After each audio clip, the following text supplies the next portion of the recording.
Bienvenidos a un video donde se va a explicar el ciclo Otto. El ciclo Otto es el ciclo termodinámico que se aplica en los motores de combustión interna, inventado por Nicolás Otto en 1876. Este consta de 4 tiempos. El primero se llama admisión, donde la válvula de admisión se abre y el pistón baja, aumentando el volumen del cilindro, lo cual hace que sea posible la entrada del combustible al cilindro. El pistón debe de bajar hasta el límite inferior, llamado también punto muerto inferior, y una vez dentro del combustible dentro del cilindro se inicia el segundo tiempo, que es la compresión, donde el pistón se eleva y comprime el combustible que se encuentra adentro.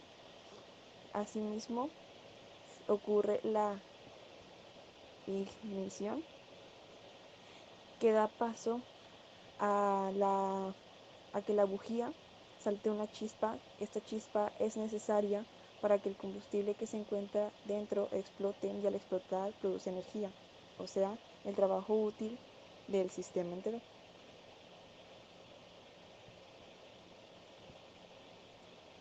El tercer tiempo se llama expansión, porque los gases que se producen en la explosión se expanden y bajan el pistón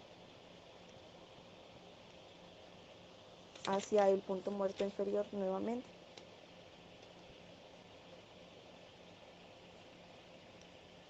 En este momento ya termina de ceder la energía y por último se inicia el cuarto tiempo, que es el escape, donde se abre la válvula de escape, que es la que se encuentra en el lado derecho, y va a liberar los gases al exterior, los gases que se produjeron en la reacción cuando se encendió la chispa. Este ciclo se vuelve a repetir de nuevo, abriendo la válvula de admisión, y así es como funciona. Para explicar el ciclo Otto, lo que debemos de ver primero es suponer que esto es un cilindro.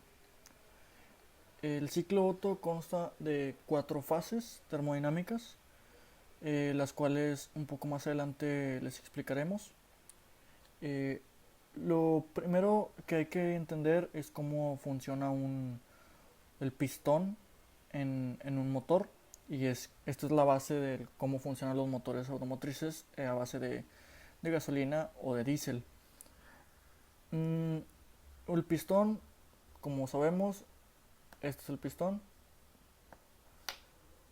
Este pistón lo que va a hacer es, una disculpa, lo que va a hacer este pistón va a ser bajar y subir. Esto, ¿con qué fin?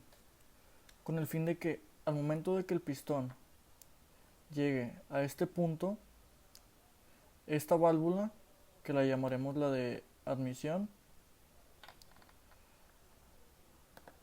admisión, y esta será la del escape.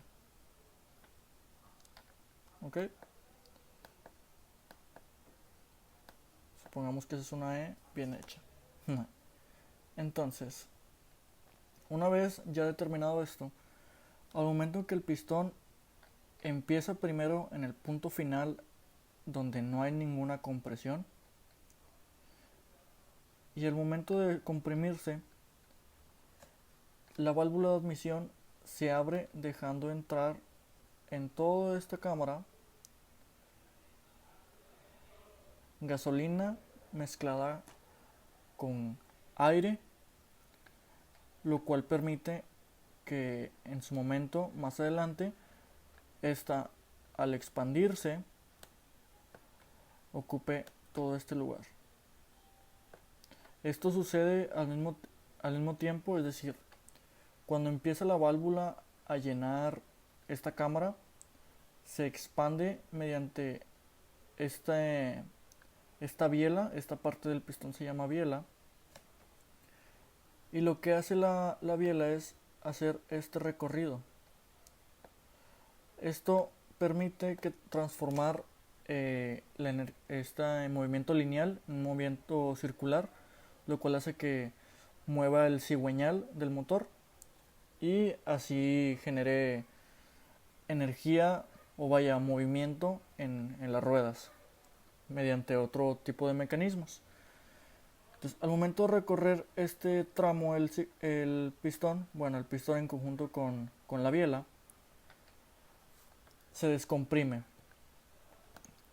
y se llena toda esta recámara. Posteriormente, vuelve a comprimirse y al momento de comprimirse,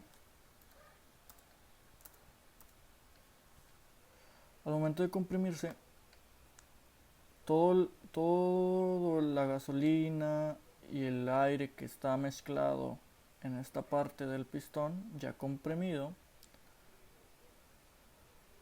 pasará a ser mm, combustionada. Es decir, esta bujía, esta parte de aquí del motor, a ver, déjame lo pongo un poquito mejor. Ok, no quiere. Ok, ahí está. Toda esta parte de aquí que está llena con aire y gasolina, eventualmente esta bujía, al momento de que el pistón llega al punto máximo, que es en la parte de aquí cuando el pistón hace todo este recorrido, genera una chispa. Esta chispa lo que hace es iniciar el proceso de combustión. Entonces, toda esta parte combustiona y teóricamente este proceso es sumamente rápido.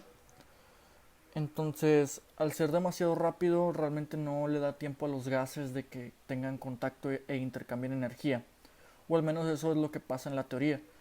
Entonces, posteriormente se vuelve a descomprimir todo el gas que está ya combustionado para generar ese movimiento circular, para volver a hacer este movimiento. Y finalmente vuelve a comprimirse con el fin de que todos los gases que ya combustionaron salgan por la válvula de escape.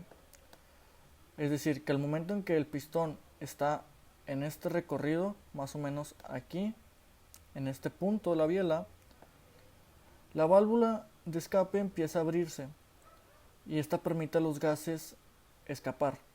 Sin embargo, cuando la, la biela se encuentra alrededor de este punto,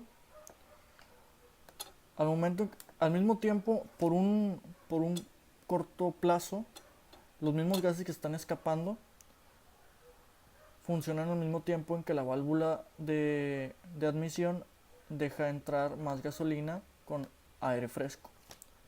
Fresco entre comillas, obviamente. Para volver a llenar toda esta recámara. Y se vuelve a repetir el proceso. Vuelve a expandirse para volver a hacer el recorrido, vuelve a comprimirse, vuelve a hacerse la explosión mediante la chispa de la bujía y así sucesivamente. Ahora, ya sabiendo qué es lo que pasa en el pistón, pasaremos a ver el diagrama de presión y volumen.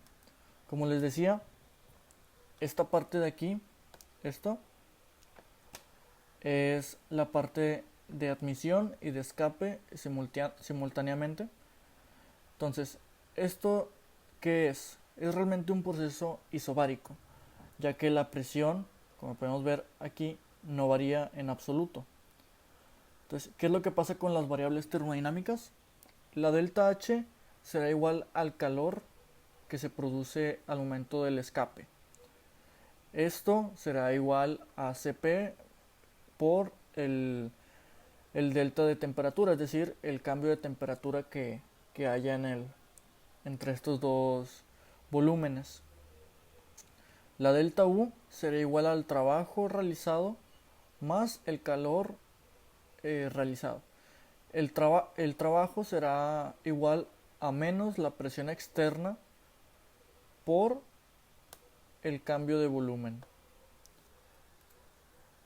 Ahora, sabiendo que en este pedazo, en esta parte del proceso, es admisión y escape simultánea, luego procedíamos a hacer una compresión iso, eh, una compresión adiabática.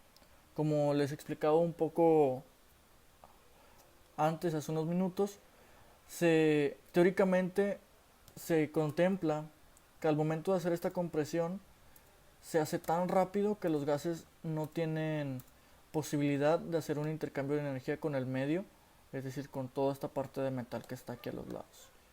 Entonces, al tener el gas no suficiente tiempo para intercambiar este tipo de esta energía, pues consideramos que el calor es cero. Ahora, la delta U va a ser igual al trabajo realizado y esta a su vez va a ser igual a CV por el cambio de temperatura, como lo vemos aquí. Aquí vamos a suponer que tenemos, bueno, no suponemos, aquí hay un isoterma, si me permiten. En este punto habrá un isoterma que irá más o menos así, que pasará a ser parte de este isoterma. Obviamente esto no es exacto, realmente esto es completamente distinto, sin embargo es para hacerlo un poco más práctico. Luego de pasar esto, bueno, como les explicaba, al ser una compresión adiabática el calor es completamente cero. El trabajo y el delta U es CV por el cambio de temperatura. Y el delta H va a ser el CP igualmente multiplicado por el intercambio de temperatura. Ahora, ya que estamos en este punto, aquí, pasaremos a hacer un calentamiento o bien una combustión isócora o un proceso isocórico. ¿Esto qué significa? Que el volumen no cambia, como podemos ver aquí. El volumen no cambia. El trabajo será cero, ya que como vemos en un proceso isobárico, la fórmula para obtener el trabajo se basa en el cambio de volumen y al no haber un cambio de volumen esto automáticamente se hace cero. La delta H va a ser igual al calor eh, compartido o bien el calor generado y esto a su vez va a ser igual al CV por el delta T y el delta U será igual al CP por delta T. Ahora, por último, bueno, casi por último, se realiza una expansión adiabática, es decir, de C a D, una combustión, una expansión adiabática, a los mismos principios que se hace la compresión adiabática. Igualmente el calor va a ser cero, el trabajo va a ser igual a la energía interna y a su vez igual a CV por delta T, igual a H a CP por delta T. Por último, en la tercera fase del ciclo Otto, pasaremos de D a A. ¿Esto qué es? Es un enfriamiento isocórico. Es decir, sigue los mismos principios que la combustión isocórica. Es decir, igualmente el volumen no varía, el trabajo seguirá siendo cero, delta H y delta Q seguirán siendo iguales a CV por delta T y delta U será igual a CP por delta T. ¿Qué es lo que va a cambiar aquí? Es que como vamos inverso, el valor deberá ser negativo. O es decir, obtendremos casi los mismos valores, sin embargo, en función contraria.